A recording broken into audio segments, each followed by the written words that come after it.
ఆ పిక్ లో వేరే అమ్మాయితో క్లోజ్ గా ఫోటో దిగి ఉన్నారు సార్. నేను ఫోన్ చెక్ చేశాను మ్యామ్, కాల్స్ ఇప్పుడు కూడా ఉన్నాయి మ్యామ్, కాల్స్ మెసేజెస్. నీకు అసలే మెంటలో ఇంట్లో అలా ఉండి సరిగ్గా కాదు, నాకు అర్థం కావట్లేదు. పెళ్ళయ్యాక మెసేజ్లు ఫ్రెండ్స్ ఇలా ఉంటారు ఎవరైనా? అత్త కోడలు గొడవలు, ఆ మగుడు పిల్లల గొడవలు ఇవే చూస్తావు సీరియల్స్ లో. మంచి మంచి సినిమాలు చూడటం మానేసి అన్ని తీసుకొచ్చి నా మీద రుద్దుతావు. కాసేపు ఆ అమ్మాయి పిచ్చిదే అనుకోండి. పిచ్చిది కాబట్టి మీరాకి ఎందుకు వస్తాను ఇంట్లో చూసుకోవడం మానేసి.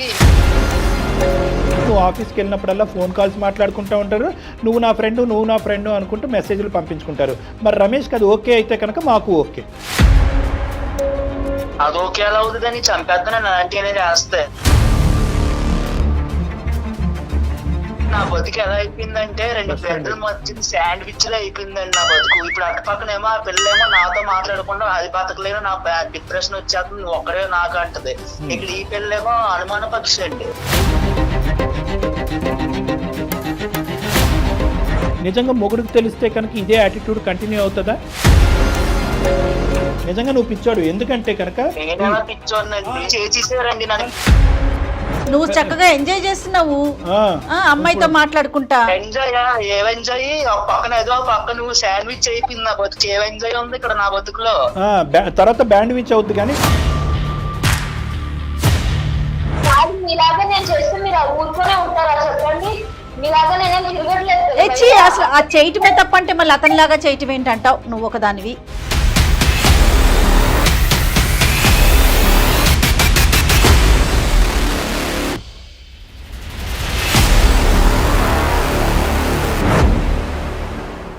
వెరికోస్ వ్యాధితో బాధపడుతున్నారంట. తక్కువ ఖర్చుతో ట్రీట్మెంట్ కావాలి అనుకుంటే ఎవిస్ హాస్పిటల్ని సంప్రదించండి.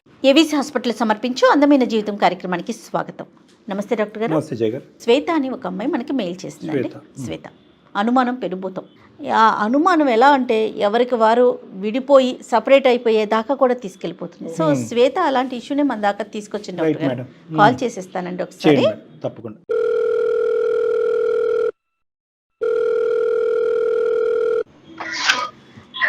హలో నమస్తే అండి, శ్వేత గారండి. శ్వేత నేను జయాని, సుమన్ టీవీ అందమైన జీవితం ప్రోగ్రామ్ నుంచి కాల్ చేస్తున్నాను. మేడం.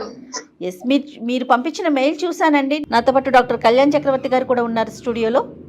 ఒకసారి అమ్మ శ్వేత నమస్తే. అమ్మా నమస్తే సార్. చెప్పినన్నా ఏంటి సమస్య? ఎవరిది? నాకు మ్యారేజ్ అయ్యి 2 years అవుతుంది సార్. నీది అరేంజ్డ్ మ్యారేజా లవ్ మ్యారేజా ఏంటి? మీ వారు ఏం చేస్తుంటారమ్మా శ్వేత? తను సాఫ్ట్వేర్ జాబ్ లో చేస్తారు మ్యామ్. మీరేం చేస్తుంటారు? నేను పెళ్లికి ముందు జాబ్ చేశాను మ్యామ్, తర్వాత మానేశాను. Okay okay right. ఓకే, అతనైతే ఐటీ, నువ్వైతే హౌస్ వైఫ్. 2 years అయింది మ్యారేజ్ అయ్యి, అరేంజ్డ్ మ్యారేజ్. ఇప్పుడు ఏం సమస్య అమ్మా? ఒక రోజు మా ఫ్రెండ్ ఫోన్ చేసి ఒక పిక్ పంపించింది సార్. మీ ఫ్రెండ్ ఎవరికి? నీకు పంపించిందా? అవును సార్, నాకే పంపించింది. ఆ పిక్ మీ హస్బెండ్ కదా అనేసి అడిగింది. ఆ పిక్ లో వేరే అమ్మాయితో ఫోటో దిగి ఉన్నారు సార్. వేరే అమ్మాయితో క్లోజ్ గా ఫోటో దిగి ఉన్నారు సార్. మీ వారి ఫోటో అది? మా వారు సార్. ఆ అమ్మాయికి ఫేస్బుక్ లో దొరికిందంట మేము. మీ ఫ్రెండ్ నీకు ఎట్లా? నీ క్లాస్మేటా లేకపోతే మీరు ఒక ఊరు వాళ్ళ? ఎవరు ఆ అమ్మాయి? ఎవరు? Classmate ma'am. ఎంతకాలం అయింది ఇది ఫార్వర్డ్ చేసి? ఒక 2 months అవుతుంది సార్.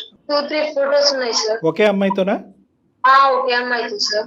అంటే అవి చూసినప్పటి నుంచి నా బ్రెయిన్ అసలు ఏం పనిచేయట్లేదు సార్. నాకు ఏం చేయాలో అసలు ఏం అర్థం కావట్లేదు. ఎవరికి చెప్పాలో ఏం అడగాలో నా పరిస్థితి ఏంటో నాకే అర్థం కావట్లేదు సార్. ఎవరు పెట్టారంటే ఫేస్బుక్ లో? అది ఫేస్బుక్ లో ఆయనే పెట్టారంటే సార్. నేను అడిగాను ఆయన్ని, అవి పెళ్లికి ముందు ఫొటోస్ అని చెప్తున్నారు సార్. పెళ్లికి ముందు ఫొటోస్ అని చెప్తున్నారు. కానీ నాకు అవి చూసినప్పటి నుంచి ఇంకా అనుమానం ఎక్కువ అవుతుంది సార్. అంటే ఎట్లా అనుమానం ఎక్కువ అవుతుంది? అసలు పెళ్లికి ముందు అని చెప్పారు కదా, ఇంకెందుకు నీకు అనుమానం? నేను ఫోన్ చెక్ చేశాను మ్యామ్, కాల్స్ ఇప్పుడు కూడా ఉన్నాయి మ్యామ్, కాల్స్ మెసేజెస్. ఇప్పుడంటే రీసెంట్ కాల్స్ కూడా ఉన్నాయమ్మా? ఉన్నాయి సార్. అందుకే నాకు చాలా భయంగా ఉంది సార్. ఇవి ఎవరికి చెప్పాలో ఏంటో ఏం అర్థం కావట్లేదు. సరే, మా వరకు చెప్పావు కాబట్టి ఆలోచిద్దాము. దాని గురించి అంత భయపడి బెదిరిపోవాల్సిన అవసరం లేదు. ఫోటోలు అయితే పాతవే అని నమ్ముతున్నావు కానీ కాల్స్ మెసేజెస్ అయితే కనుక రీసెంట్గా ఇప్పటి వరకు ఉన్నాయి కాబట్టి ఇప్పటికి కూడా వాళ్ళు అదే పరిధిలో ఉన్నారనేది నీ భయము, ఆలోచన, అనుమానం. మరి మీ భర్తను అడిగావమ్మా? అడిగాను సార్. ఏమన్నాడు అతను? అతని పేరమ్మా? రమేష్ సార్. శ్వేత రమేష్. ఏమన్నాడమ్మా అలా అడిగితే? పెళ్లికి ముందు ఫొటోస్ అని చెప్తున్నాడు సార్. సరే, ఫొటోస్ అయితే పెళ్ళికి ముందు, మరి కాల్స్ ఇవన్నీ ఎందుకట మాట్లాడుతున్నారు ఇప్పటికి? అవన్నీ ఏం చెప్పట్లేదు మ్యామ్ సరిగ్గా. నాకు గొడవపడి ఇప్పుడు ఏం మాట్లాడట్లేదు సార్. నాకు నేను అడగడం తప్పు అంటున్నారు. అది సో క్లారిటీ ఇవ్వకపోగా నీతో మాట్లాడటమే తప్పు తగ్గించేశారు, అంటున్నాడు. నువ్వు అడగటం తప్పని అంటున్నారు. అవును సార్. పోనీ అట్లీస్ట్ ఇప్పుడు ఏమీ లేదనేది అయితే బలంగా చెప్తున్నాడు కదా, ఇది ఒకనాటి అంశం, ఇప్పుడు కాదు పెళ్లికి ముందు అనేది. పోనీ ఆ పెళ్లికి ముందు ఎంతకాలం ఆ ప్రయాణం జరిగింది, తన పాస్ట్ లవ్ స్టోరీ గురించి ఎప్పుడన్నా చెప్పాడా నీకు? అలాంటిదేం నాకు చెప్పలేదు సార్. మరి ఇప్పుడు ఏంటమ్మా పరిస్థితి ఏంటి? ఇప్పుడు ఏమని చెప్పాలనుకుంటున్నావు? మమ్మల్ని ఏం చెయ్యాలని ఆశిస్తున్నావు? ఆ మెసేజ్లు అవన్నీ చూసిన తర్వాత నేను ఎలా నమ్మాలి సార్? నాకేం అర్థం కావట్లేదు. ఈ విషయాల గురించి మా ఇంట్లో వాళ్ళకి చెప్తే వాళ్ళు నువ్వే ఏదో ఒకటి చెయ్యి అనేసి చెప్తున్నారు సార్. నువ్వే మార్చుకోవాలి అనేసి అంటున్నారు సార్. పేరెంట్స్ వరకు తెలిసినా కూడా వాళ్ళ దగ్గర నుంచి పెద్ద హెల్ప్ లేదు నీకు.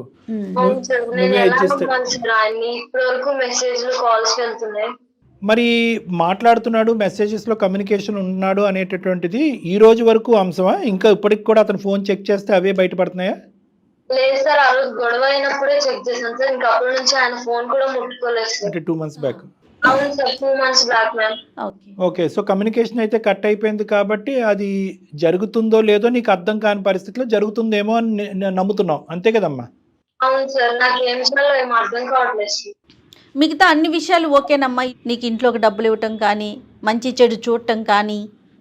Okay ma'am. అవన్నీ ఆ అమ్మాయితో మాట్లాడటానికి కానీ అవతల ఆ అమ్మాయి ఎవరు కనుక్కోవటానికి ఏమైనా ప్రయత్నం చేసావా నీ భర్త నీతో మాట్లాడినటువంటి ఈ టైంలో?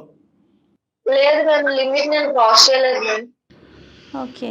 ఓకే, ఈ అమ్మాయి లోకజ్ఞానం కూడా చాలా తక్కువ అన్నట్టు అనిపిస్తుంది. అనిపిస్తుంది. ఎందుకంటే సరిగ్గా ఎక్స్ప్రెస్ కూడా చేయలేకపోతుంది కాబట్టి చేయలేకపోతుంది, అమాయకత్వాన్ని చూపెడుతుంది, ఎవరికి చెప్పాలో తెలీదు. తల్లిదండ్రులకు చెప్తే కనుక సర్దుకుపోమని అంటున్నారు. అంటే కన్ఫ్యూజన్ స్టేటస్ కూడా ఒకటి వచ్చేస్తుంది కదా ఈ డాక్టర్ గారు. 2 నెలలకు ముందు ఆగిందా, ఇప్పటికీ నడుస్తుందా? ఆ అబ్బాయి అన్న అట్లీస్ట్ కూర్చుని ఈ అమ్మాయికి నచ్చజెప్పే విధంగా కానీ, లేదంటే ఇంకేమన్నా ఉంటే కనుక అది ఆనెస్ట్గా ఒప్పుకుంటే కనుక ఈ అమ్మాయి మాకు ఈమెయిల్ పంపించి మాతో మాట్లాడటానికి ప్రధానమైనటువంటి ఇష్యూ ఏంటి? ఇక్కడ ఏం చేయగలం మేము? ఆయనతో ఎలా మాట్లాడాలో ఎంతో నాకు అర్థం కావట్లేదు సార్. మీరు ఆయనతో మాట్లాడి నాకు చెప్పండి సార్. మాట్లాడటం అంటే ఇప్పుడు అతను చేసేది నిజమా కాదా కనుక్కోమంటావా? ఏం మాట్లాడమంటావమ్మా? కనుక్కోండి మేడం. సరే అది సరే అదే మీరు అన్నట్లుగా అమ్మాయి ఎక్స్ప్రెస్ చేయలేకపోతుంది. రైట్, ఒకసారి మాట్లాడదాం అయితే, తప్పకుండా మాట్లాడదాం. పెద్ద సమస్య కాదు, అంత బెంగపడద్దు, బాధపడద్దు, భయపడద్దు. ఓకేనా? ఓకే. సరే, ఒకసారి ఫోన్ కలపమ్మా, రమేష్తో మాట్లాడదాం. చేస్తున్నాను మేడం. చాలా అంటే చాలా కామన్ ఇష్యూ మేడం ఇది. ఆ, కొత్తగా పెళ్ళైనటువంటి ఒక ఆడపిల్లకి కానీ అబ్బాయికి కానీ కొత్తగా జీవితం ప్రారంభించినప్పుడు అభద్రత భావం అనేది ఒకటి ఉంటుంది, ఇన్సెక్యూరిటీ అనేది ఉంటుంది. హలో హలో హలో హలో అస్తమాను ఎందుకు ఫోన్ చేస్తాను? నేను ఆఫీస్ లో ఉంటాను కదా, ఇంకా నాకు పని ఏం లేదంటే నీ ఫోన్లు తప్ప. ఇప్పుడు ఎందుకండి ఇలా అంటున్నారు? ఇంకా అస్తమాను అలా ఫోన్లు చేయక అర్థమవుతుందా? అలా అనకండి. మరి ఇంకేమనమంటావు? నీకు అసలే మెంటలో ఇంట్లో అలా ఉండి సరిగ్గా ఫోన్లు చేయక అస్తమాను నాకు ఆఫీస్ ప్రెజర్ నీ ప్రెజర్ ఎక్కువైపోతుంది. తెలిసినంత మీరు చేసి ఇప్పుడు ఎందుకు ఇలా అంటున్నారు? ఏం చేశాను? నేను చెప్పాను కదా ఆల్రెడీ, అదంతా పాస్ట్ అని. పెళ్లి అయిన తర్వాత అసలు ఏం చేయలేదని చెప్పాను కదా. నువ్వు నా మాట వినడం మానేసి ఎవరు ఊరు ఇల్లు చెప్పిన వాళ్ళు ఎన్ని వింటా నా మీద పడి తింటున్నావు నువ్వు. అవన్నీ మెసేజ్ అవన్నీ ఎందుకండి మరి? అసలు అదంతా పాస్ట్, అంతా ఏమీ లేదు అక్కడ. ఆ అమ్మాయి మెసేజ్లు పెడుతుంది, ఫ్రెండ్లీగా ఉండమని చెప్తుంది, అంతే. అక్కడ జరిగింది ఏమీ లేదు అక్కడ. నేను బాగానే చూసుకుంటున్నాను, బాగానే ఉంటున్నావు కదా, ఇంకేంటి నీ బాధ? కాదు, నాకు అర్థం కావట్లేదు. పెళ్ళయ్యాక మెసేజ్లు ఫ్రెండ్స్ ఇలా ఉంటారా ఎవరైనా? ఇప్పుడు ఆఫీస్కి వెళ్ళే వాళ్ళకి ఫ్రెండ్స్ అన్నాక ఉండరా, ఇప్పుడు కాలేజ్కి వెళ్ళే వాళ్ళకి ఫ్రెండ్స్ ఉండరా, అలా కంటిన్యూ అవరా, ఇది అంతే. నువ్వు కూడా ఫ్రెండ్స్ చేసుకోవచ్చు, నలుగురిలో తిరుగుతా పిచ్చి తగ్గుద్ది నీకు, ఇలా అనుమానాలు అయ్యి తగ్గుతాయి నలుగురిలో తిరుగు. మామూలుగా ఉండదండి చెప్తున్నాను. మీరు చేసినంత చేసి మళ్ళీ పిచ్చి అంటారేంటి? మరి 2 నెలల నుంచి నేను అదేం లేదని చెప్తుంటే పిచ్చి దగ్గర పట్టుకుని ఏలాడుతుంటే పిచ్చి అనుకుంటే మరి ఇంకేమంటారు? మంచి అంటారా? అన్ని చేసేదేమో మీరు నన్ను పిచ్చి అంటున్నారా? ఆ సీరియల్స్ ఉంటాయి చూడు, ఆ సీరియల్స్ చూడడం మానేను. ముందు ఆ సీరియల్స్ కొంచెం నీకు బుర్రలో పిచ్చెక్కిపోతున్నా, అర్థమవుతుందా? అత్త కోడలు గొడవలు, ఆ మగుడు పిల్లల గొడవలు ఇవే చూస్తావు సీరియల్స్ లో. మంచి మంచి సినిమాలు చూడడం మానేసి అన్ని తీసుకొచ్చి నా మీద రుద్దుతావు. ఆ ఆఫీస్ లో నాడు గొడవ ఒకటే, ఇంటికి వస్తే నీ గొడవ ఒకటే. బుర్ర ఉండాలి కొంచెం. అన్నాను నీకు 2 నెలల నుంచి చెప్తున్నాను, అసలు నీకు అర్థమే కావట్లేదు ఏమి. ఏమనండి చెప్తున్నారు? 2 నెలల నుంచి మీరు గొడవ పడుతున్నారు, అది మీకు అర్థమవుతుందా? గొడవ పడేది ఎవరు, నువ్వా నేనా? అది తెలుసుకో ఫస్ట్. నీకు అది ఉంది, ఈ సంబంధం ఉంది, గొడవ పడేది నువ్వు నేనా? మళ్ళీ నన్ను అంటూ అటు తిరిగి ఇటు తిరిగి చేసినట్టు చేసి ఇప్పుడు చెప్తున్నారా? రమేష్ గారు నమస్తే అండి. రమేష్ గారు, హలో హలో రమేష్ గారు నమస్తే అండి. సారీ అండి, మేము బ్యాక్ ఎండ్ లో ఉండి మీ మాటలన్నీ వింటూ ఉన్నాం. నేను సుమన్ టీవీ అందమైన జీవితం ప్రోగ్రామ్ నుంచి జయానండి. చెప్పండి. నాతో పాటు డాక్టర్ కళ్యాణ్ చక్రవర్తి గారు కూడా ఉన్నారు. శ్వేత, ఓకే. మీ పర్మిషన్ తీసుకోకుండా మీతో మాట్లాడుతున్నాం, మరోలా అనుకోవద్దు. శ్వేత మమ్మల్ని అప్రోచ్ అయింది, మా కార్యక్రమానికి తను ఒక చిన్న లెటర్ రాసింది, మెయిల్ పెట్టింది.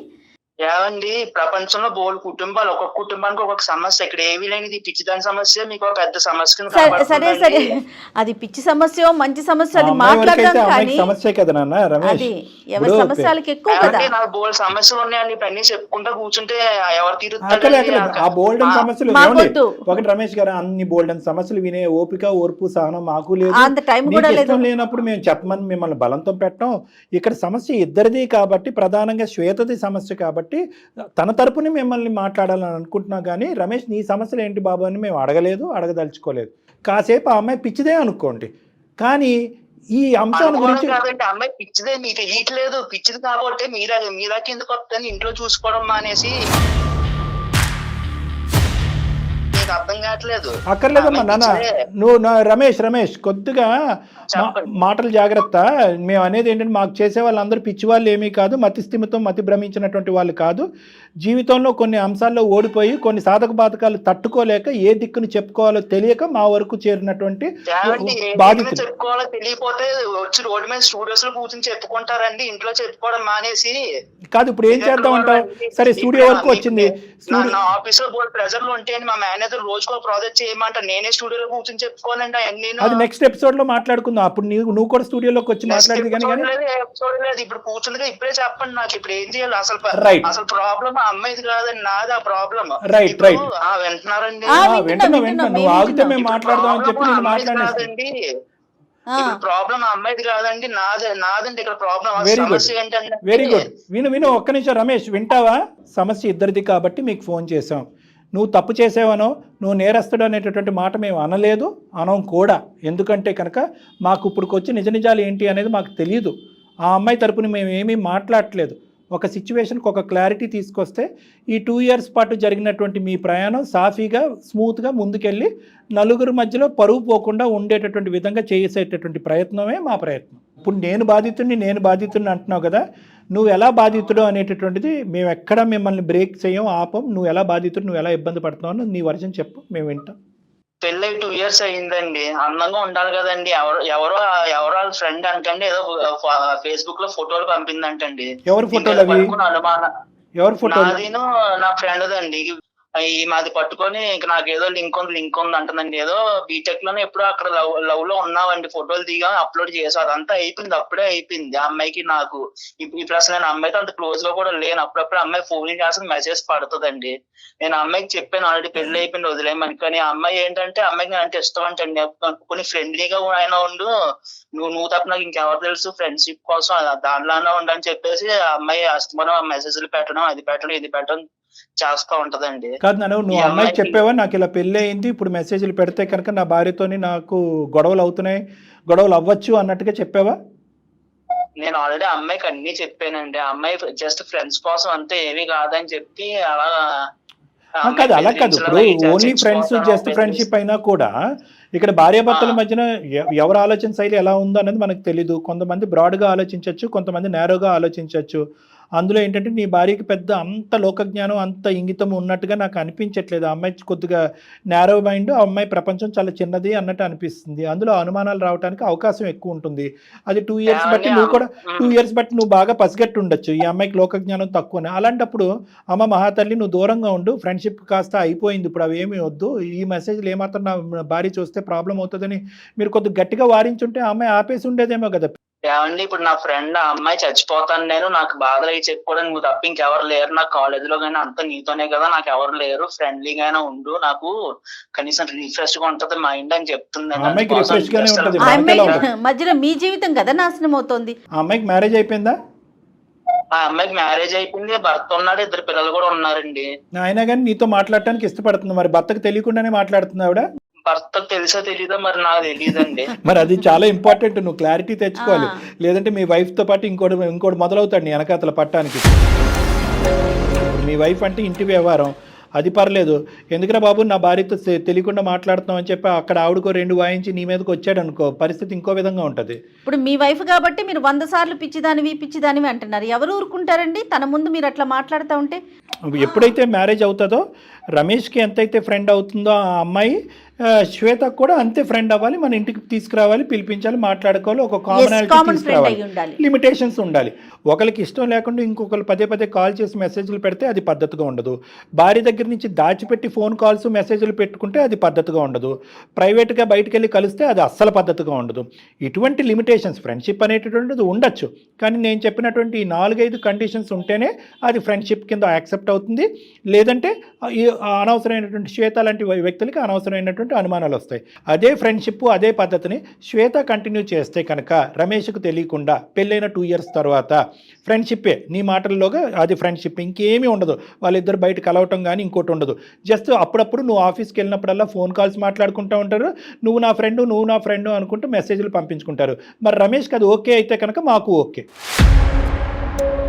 అది ఓకే ఎలా అవుతుందని చంపేస్తాను అలాంటివనే చేస్తే, అలాంటి ఎలా చేస్తాను పెళ్ళి అయిన నీకో తర్వాత. పుస్తకం అమ్మాయికో పుస్తకం, ఆడవాళ్ళకి ఒక న్యాయం మగవాళ్ళకి ఒక న్యాయం, అది వర్తించదా? న్యాయం కాదండి, నా బతుకు ఎలా అయిపోయిందంటే 2 బ్రెడ్లు మధ్య శాండ్విచ్ లో అయిపోయిందండి నా బతుకు. ఇప్పుడు అటు పక్కనేమో ఆ పిల్లేమో నాతో మాట్లాడకుండా అది బతకలేను, నా డిప్రెషన్ వచ్చేస్తుంది, ఒక్కడే నాకు అంటది. ఇక్కడ ఈ పిల్లేమో అనుమాన పక్షి అండి. శాండ్విచ్ లో 2 విచ్చులు ఉన్నాయి, అటో తెలియదు ఇటో తెలియదు. ఇప్పుడు ఎవరు నీకు పెద్ద ప్రాబ్లం అనేది నువ్వు తేల్చాలి కదా. ఇప్పుడు నువ్వు పదే ప్రశ్నించేటటువంటి నీ భార్య దెయ్యమా, లేదంటే అవతల సైడ్ ఉండేటటువంటి అమ్మాయి నిన్ను వదలకుండా, నీ ఫ్రెండ్షిప్ వదలకుండా నేను ఉండలేను, నువ్వు నన్ను వదిలేస్తే నేను చచ్చిపోతాననే అమ్మాయి దెయ్యమా? ఇప్పుడు ఈ రెండిట్లో ఏది వదిలేయటం నీకు ఈజీ? ఇద్దరు దెయ్యాలనేనండి, కానీ ఆ పిల్లల్ని ఈజీగా వదిలించుకోవచ్చు అండి. నా ఫ్రెండ్ కానీ ఆ ఫ్రెండ్ నన్ను వదలట్లేదు కదండి, ఇంకా దెయ్యంలో పట్టుకు పీడింతుందండి. ఇక్కడ ఈ పిల్లేమో నన్ను అర్థం చేసుకోదండి. ఇప్పుడు మీరు చెప్పండి రమేష్ ఒక్కటి నాన్న, ఇద్దరు దెయ్యాలైతే కనుక అదెలా అవుతుంది? ఇప్పుడు ఈ అమ్మాయి నిన్ను ప్రేమించి ఇప్పుడు ఇష్టపడి పూర్తిగా 110% నమ్మి నీ దగ్గరకు వచ్చినటువంటి ఒక అమ్మాయి. ఈ అమ్మాయి బ్యాక్గ్రౌండ్లో ఎటువంటి తప్పు లేదు, ఫోర్గ్రౌండ్లో అసలు తప్పు లేదు, ఆ అమ్మాయి మీద ఎటువంటి మచ్చ లేదు. ఆ అమ్మాయికి లోకజ్ఞానం తెలియకపోవటం వల్ల న్యాయంగా ఒక ప్రశ్న అడుగుతుంది. ఏం అడుగుతుంది? మా ఆయన అక్రమ సంబంధాలు పెట్టుకుని తిరిగేస్తున్నాడండి అని అనట్లేదు. మా ఆయన నాకు క్లారిటీ ఇవ్వట్లేదండి, మాటలు ఆపేశాడు. ఏ రోజు నుంచి అయితే ఫోటోలుని మెసేజ్లు ఫోన్ కాల్స్ దొరికినాయో ఆ రోజు నుంచి మాటలు ఆపేయటం వల్ల ఈ కథ అక్కడితో ఆగిపోయిందా కంటిన్యూ అవుతుందా అనేది నాకు తెలియట్లేదు అనేది ఒకటి చెప్తుంది. రెండో అంశం ఏంటి? ఎవరైతే నీ ఎక్స్ ఉందో ఈ అమ్మాయికి అంత హెడ్ స్ట్రాంగ్ ఏంటి నాకు అర్థం కాదు. అంత యాటిట్యూడ్ ఏంటి? నిజంగా మొగుడికి తెలిస్తే కనుక ఇదే యాటిట్యూడ్ కంటిన్యూ అవుతుందా? నువ్వు బ్రతకగలవా? ఆ అమ్మాయి బ్రతకగలదా? పబ్లిక్గా 2 కుటుంబాలు ఎదుర్కొంటే చెప్పగలరా మీరిద్దరుని? మేమిద్దరం అప్పుడు ఎక్స్ ఫ్రెండ్స్, ఇప్పుడు కరెంట్ ఫ్రెండ్స్, ఇప్పుడు కలిసి ప్రయాణం చేస్తున్నాం, లేదంటే ఫ్రెండ్షిప్ ఒకటే కంటిన్యూ అవుతుంది, నేను వదిలేయాలనుకుంటున్నాను కానీ ఆ అమ్మాయి వదిలేయాలనుకోవట్లేదు అనేటటువంటి ఈ భాష ఏదైతే నువ్వు మాట్లాడుతున్నావో, ఏ పట్టు విడిపైతే విడవకుండా ఆ అమ్మాయి మాట్లాడుతుందో, ఈ అంశాన్ని తీసుకెళ్ళి వాళ్ళ ఆయన ఎదుర్కొంటే పంచాయతీ పెడదామా? లెక్క ఇట్టే తేలిపోతుంది. ఈ వేషాలన్నీ వేయొద్దని చెప్పు.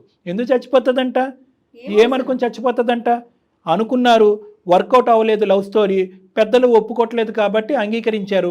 ఈ పెళ్లి నువ్వు చేసుకున్నావు, ఆ పెళ్లి ఆ అమ్మాయి చేసుకుంది, కథ సుఖాంతం. ఇంకా చక్క పిల్లలు ఉన్నారని చెప్తున్నావు. పెద్దల గురించి ఒక తీర్పు, పెద్దలు లేనప్పుడు ఇంకో తీర్పా? అంటే పెద్దలు పెళ్లి చేసుకోమన్నారు కాబట్టి ఇరువైపులే అరేంజ్డ్ మ్యారేజ్ చేసుకున్నారు. అరేంజ్డ్ మ్యారేజ్ చేసుకున్న తర్వాత మళ్ళీ మీ లవ్ స్టోరీ కంటిన్యూ అవ్వాలనుకుంటుందా? ఎలా వర్కౌట్ అవుతుంది? అప్పుడు వరకు ఉన్న లవ్ స్టోరీ సడన్గా ఫ్రెండ్షిప్ కింద ఎలా మారుతుంది? మీకు పాత జ్ఞాపకాలు గుర్తుకురావా? పాత ఆలోచనలు గుర్తుకురావా? రేపో మాపో మీ ఆవిడతో ఒక చిన్న గొడవ అవుతుంది, ఇప్పుడే అవుతుంది. అప్పుడు ఆ అమ్మాయి స్వీట్గా అనిపించదా? ఆ అమ్మాయికి అలా ఆయనతో గొడవ అవుతుంది, అప్పుడు నువ్వు స్వీట్గా అనిపించవా? సో కాబట్టి ఇవన్నీ అనవసరమైన తలనొప్పులు, తెలియనితనము, ఇమ్మెచ్యూరిటీ, వయసు లేకపోవటం, అనుభవం లేకపోవటం. ఇంకా ఇప్పటికీ కూడా మీ ఆవిడ పిచ్చిది కాదు, నువ్వు పిచ్చోడివి. నిజంగా నువ్వు పిచ్చోడు. ఎందుకంటే కనుక ఇప్పుడు చెప్తా రమేష్, చెప్తాను. లేదు చేసేలేదు. విను పెళ్ళైన తర్వాత పిచ్చోళ్ళు ఆటోమేటిక్ గా అవుతారండి, వాళ్ళు చేస్తారు నాకు తెలుసు. విను వాళ్ళు చేయటం ఏమి కాదు. నీకు అటువైపు నుంచి ఆ అమ్మాయి వాయిస్తుంది కదా, ఇటువైపు నుంచి ఈ అమ్మాయి వాయిస్తుంది కదా. ఆ అమ్మాయి వాయింపు ఎలా కట్ చేయాలి అనేటటువంటిది తెలుసుకోవటం, చేయగలటం చాలా ఈజీ. నీకు నెంబర్స్ బ్లాక్ చేసేయచ్చు, సోషల్ నెట్వర్క్ బ్లాక్ చేయొచ్చు. నువ్వు బ్లాక్ చేయటం అనేది నీకు అభ్యంతరం కాదు. ఆ అమ్మాయి ఎక్కడ ఊరేసి చచ్చిపోద్దా అనేది నీ భయం కదా. అవునండి, రైట్ పద. ఆ అమ్మాయి చచ్చిపోతాను అంటుందండి, అదే నా భయం. మళ్ళీ ఇప్పుడు ఆ పిల్ల చచ్చిపోతే అది వచ్చి నా నెత్తి మీద కూర్చుంటారు ఆ చావు కేసు. అదెందుకు నాకు? ఉన్న కేసుతోనే చచ్చిపోతున్నారు, ఆ కేసు ఎందుకు నాకు? నన్ను ఎందుకు పెళ్లి చేస్తున్నాడు సార్? అలాంటప్పుడు ఆమె చచ్చిపోతుందని ఆమె గురించి ఆలోచిస్తున్నాడు కానీ నా భవిష్యత్తు గురించి ఆలోచించట్లేదు. మా ప్రశ్న కూడా అదేనే తల్లి. అసలు నా బతుకు ఎలా అయిపోయిందంటే అక్కడ ఆ పిల్లని వదిలించుకోవాలని, ఇక్కడ ఈ మట్టి బొరకు నేను చెప్పలేని, ఈ పిల్లకి చెప్పిన అర్థం కాదు. అమ్మాయి మట్టి బొర్ర అయితే నీది పెంట బొర్ర. ఏం మాట్లాడుతున్నావు? ఎందుకు ఆ మాటలు ఎందుకు? అసలు ఫస్ట్ ఈ పిల్ల ఫ్రెండ్ అని అనాలండి. అసలు ఆ పిల్ల ఫేస్బుక్ తిప్పడం ఎందుకు? నా ఫోటో ఆ పిల్లకి దొరకడం ఏంటి? ఆ ఫోటో తీసుకొచ్చి ఈ పిల్లకి ఇవ్వడం ఏంటి? రమేష్ వింటావా? ఫేస్బుక్ లో పెట్టి మీరు అలానే అంటారా? ఊరుకొని ఉంటారా? మీరు చెప్పండి. మీలాగా నేను కూడా ఫోటోలు దిగి ఫేస్బుక్ లో పెడతాను. ఫేస్బుక్ లో పెట్టడం అంటే అడుగుతామండి ముందు. చెప్పండి, ఇన్నిసార్లు పిచ్చిదాని అంటున్నారు కదా, మిమ్మల్ని చేసుకొని నిజంగానే పిచ్చిదాని అయిపోయా. అంట నోటుకు వచ్చినట్టు మాట్లాడతా. నువ్వు చక్కగా ఎంజాయ్ చేస్తున్నావు అమ్మాయితో మాట్లాడుకుంటా. ఎంజాయ్ ఏం ఎంజాయ్? ఒక పక్కన ఏదో ఒక పక్క నువ్వు శాండ్విచ్ అయిపోయింది నా బతుకు. ఏం ఎంజాయ్ ఉంది ఇక్కడ నా బతుకులో? తర్వాత బ్యాండ్విచ్ అవుద్ది. కానీ నిజంగా నువ్వు అమ్మాయిని లవ్ చేసేటట్టు అయితే కనుక ఆ అమ్మాయిని పెళ్లి చేసుకోలేకపోయావా? ఈ అమ్మాయిని ఎందుకు ఈ అమ్మాయిని 2 years బ్యాక్ పెళ్లి చేసుకుని అందరినీ మోసం చేస్తున్నావు? ఇంట్లో ఒప్పుకోలేదండి. ఒప్పుకోకపోతే అది నీ దురద, నీ ప్రాబ్లము, నీ చేతకాంతనం. ప్రేమించిన వాడు పెళ్లి వరకు ఆ అమ్మాయిని తీసుకెళ్ళకపోయావు కాబట్టి నువ్వు తప్పు అనేటటువంటి కళ్ళలో ఉన్నావు కాబట్టి, పరిధిలో ఉన్నావు కాబట్టి తప్పును అంగీకరించాలి. సరే, ఇప్పుడు నువ్వు తప్పు చేసావని మేము అనట్లేదు. కనెక్షన్ అయితే తెగదెంపు చేసుకోలేకపోతున్నాను, ఎందుకంటే ఆ అమ్మాయి నన్ను హింస పెడుతుంది, నా ప్రాబ్లంకి సొల్యూషన్ చెప్పండి అని నువ్వు మమ్మల్ని అడగాలి. అంతేగాని పదే పదే మట్టి బుర్ర, పిచ్చిది, మెంటల్ది ఇలాంటి మాటలు అంటే కనుక మర్యాదగా ఉండదు. రమేష్, నీ సమస్యకు కూడా పరిష్కారం చెప్తాం. ఆ అమ్మాయి పిచ్చి పిచ్చిగా మాట్లాడితే కనుక ఆ అమ్మాయితో మేము ఇప్పుడే ఫోన్ కలిపి ఆ అమ్మాయి సంగతి ఏంటో అనేది చెప్తాం. ఎందుకు చచ్చిపోతుందంట?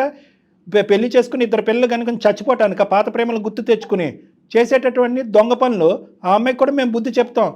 నువ్వు ఆ అమ్మాయి విషయంలో ఏమీ ఆలోచించవలసినటువంటి అవసరం లేదు రమేష్. నీకు బంగారం లాంటి భార్య వచ్చింది. నువ్వు శాండ్విచ్ అనుకో, నువ్వు ఒక్క అమ్మాయి చేతిలో నలిగిపోతున్నావు, నీ భార్య చేతిలో నువ్వేం నలిగిపోవట్లే. మీలాగా నేను చేస్తే మీరు ఊరుకోనే ఉంటారా చెప్పండి?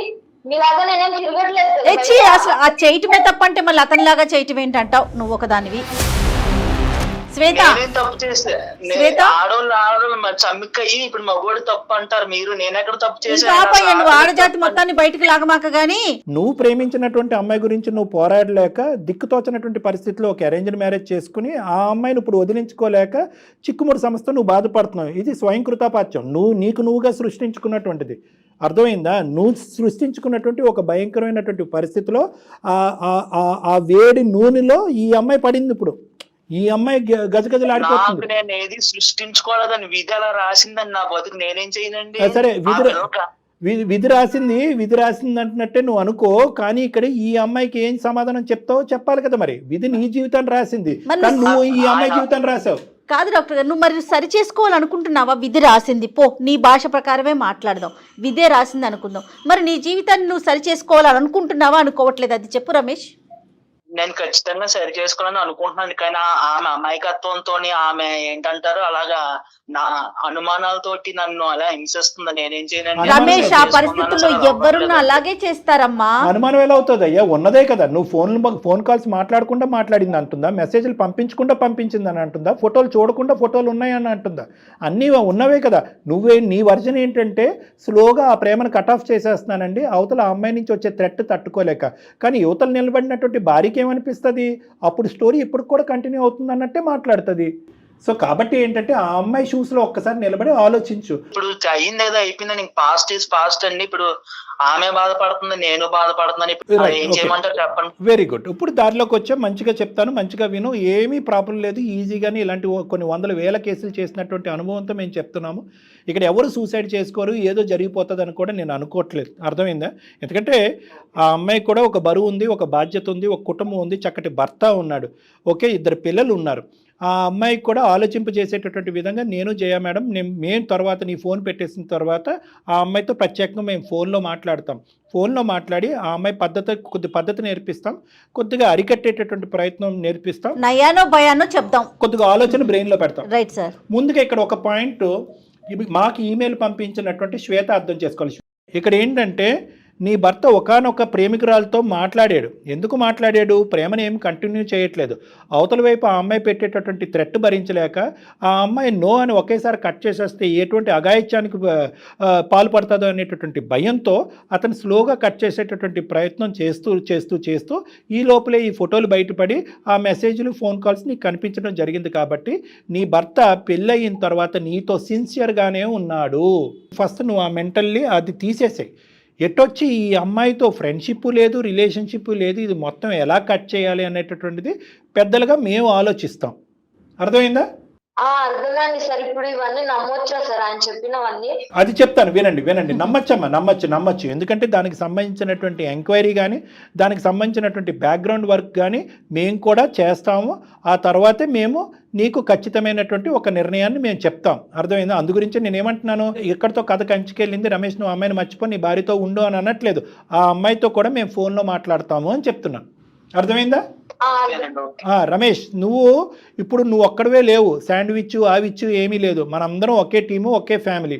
నేను జయ గారు మేమిద్దరం కూడా ఆ అమ్మాయితో ఈ ఫోన్ కాల్ అయిపోయిన తర్వాత ఆ అమ్మాయితో మేము మాట్లాడతాం.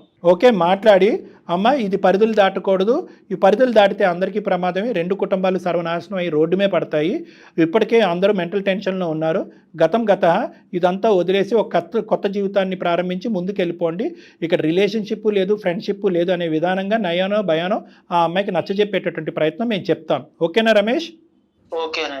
అది మేము ఆ బాధ్యత తీసుకుంటాం. ఇక ముందు నుంచి ఆ అమ్మాయి ఫోన్ కాల్స్ అన్నీ నువ్వు బ్లాక్ చేయి, సోషల్ మీడియాలో అన్నిటిలోని నువ్వు బ్లాక్ చేసి కంప్లీట్గా నీ నెంబర్ మార్చేసేటటువంటి ప్రయత్నం చేయాలి నువ్వు. ఓకేనా?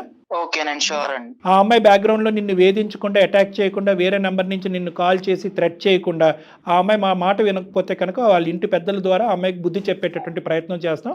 అందమైన జీవితం అయితే మాత్రం ఆ బాధ్యత అయితే తీసుకోవడానికి మేము రెడీగా ఉన్నాం. మీ ఇద్దరు మాత్రం సవ్యంగా, హ్యాపీగా, ఇక ముందు నుంచి అనుమానం, అవమానం అనేటటువంటి వాతావరణం లేకుండా చక్కగా మంచి ఆలోచనతో హ్యాపీగా ఉండే ప్రయత్నం చేయండి ఇద్దరు. రమేష్ అండ్ శ్వేత విన్నారు కదా డాక్టర్ గారు చెప్పింది, ఓకేనా మీ ఇద్దరికి? ఓకేనండి. శ్వేత విన్నావు, ఇప్పటికన్నా హ్యాపీయా? నాకు ఎలాంటి క్రమ సంబంధాలు ఏవి లేవు, ఇప్పటికన్నా హ్యాపీయా? కరెక్ట్. సార్ మేడం చెప్పారు కదా, ఇప్పటికి నమ్ముతాను. ఇప్పటికి నమ్ముతుందంట. ఓకే, అయితే మీరు నాకు నమ్మకం ఇచ్చారు కదా సార్. Okay sir. మేము నమ్మకం ఇవ్వటం కాదమ్మా, మేము నమ్మకం ఇవ్వటం వరకే ఆగకుండా బ్యాక్గ్రౌండ్ చెక్ చేస్తామని అంటున్నాం. బ్యాక్గ్రౌండ్లో ఆ అమ్మాయి యొక్క ఆలోచనను కూడా మార్చే ప్రయత్నం చేస్తానని అంటున్నాం. ప్లస్ నీ భర్తకు అవసరం అయితే కనుక భార్యాభర్తలు మీరిద్దరు నా దగ్గరికి రండి, మాట్లాడదాం. ఇంకా ఏమన్నా డౌట్లు, అనుమానాలు ఉంటే కనుక అవన్నీ క్లారిఫై చేద్దాం. ఎందుకంటే నీ భర్త మాటల్లోనే ఏంటంటే నువ్వెంత సఫర్ అయ్యో ఒక విధంగా అతను కూడా సఫర్ అయ్యాడు ఆ పాత ప్రేమికురాలని కట్ చేసేటటువంటి దాంట్లో. సో అతను బాధితుడే. సో ఇద్దరు కూడా నా దగ్గర రండి, మనం కాసేపు మాట్లాడుకుని ఇంకేమైనా డౌట్స్ ఉంటే క్లియర్ చేసుకుంటే ఇంకా అక్కడి నుంచి మొత్తం అంతా స్మూత్ అయిపోతుంది. ఓకేనమ్మా? Okay sir. ఓకే శ్వేత, జాగ్రత్త అమ్మా. Thank you sir. Thank you madam. Okay okay Ramesh, జాగ్రత్త. రమేష్ మీరైతే మాత్రం ఒకసారి శ్వేతను తీసుకొని డాక్టర్ గారిని కలవండి, ఓకేనా? ఓకే రమేష్, థ్యాంక్ యూ మా. ఆ పిల్ల అంటే తను నమ్ముతుందో నమ్మట్లేదో, యాక్సెప్ట్ చేస్తుందో లేదో నాకు అర్థం కావట్లేదు. అనుమానంలో ఏం చేయాలో అబద్ధం ఆడుతున్నాడు అనేటువంటి ఫీలింగ్ ఉంది. ఆ డిప్రెషన్ లోకి వెళ్ళిన తర్వాత నిజాలు కనిపించిన వైట్ అన్న బ్లాక్ గానే కనిపిస్తూ ఉంటుంది నిజాలు. సో ఆ అమ్మాయికి ప్లస్ ఏంటంటే పేరెంట్సే కొద్దిగా ఈ ఇష్యూని ఇంకో విధంగా రిజాల్వ్ చేస్తుంటే ఈ రోజు అమ్మాయికి నమ్మకం వచ్చేది. అలా కాకుండా పేరెంట్స్ అమ్మ నీ జీవితం నువ్వు చూసుకో అనేటప్పటికి ఇంకా అమ్మాయి ఏకాకి అయిపోయి డిప్రెషన్లోకి వెళ్ళిపోయి ఇప్పుడు అతను చెప్పే మాటలు కూడా పూర్తిగా నమ్మకం కలగట్లేదు. అంతేలేండి, ఇప్పుడు ఒక మాటలో నమ్మకం కలగాలని కూడా మనం ఎక్స్పెక్ట్ చేయకూడదు.